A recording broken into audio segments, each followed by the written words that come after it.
Hi, this is Dr. Swapan Nagpal from New Age Rheumatology. Today we are going to talk about Ankylosing Spondylitis.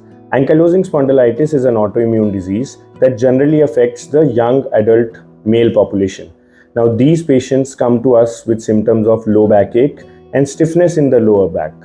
This pain and this stiffness are more in the early morning hours, and typically these symptoms are resolved with activity. These patients can also complain of alternating buttock pain.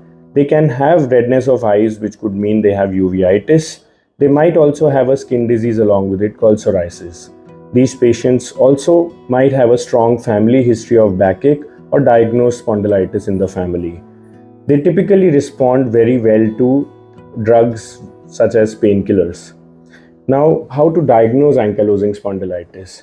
It is a little bit of a challenge because there are some tests which might be positive and might be negative. For example, you must have heard about HLA-B27. Now, HLA-B27 is not a diagnostic test of ankylosing spondylitis, but if it is positive and the patient has typical symptoms of inflammatory backache that I just described, you can consider them as HLA-B27 positive ankylosing spondylitis. But the patients might also have HLA-B27 negative ankylosing spondylitis, which has to be diagnosed clinically and with the help of imaging such as MRI of the sacroiliac joints and pelvis. Moving on to treatment, ankylosing spondylitis responds very well to painkillers. But since painkillers cannot be taken for very long term, traditional DMARDs like sulfasalazine are also used.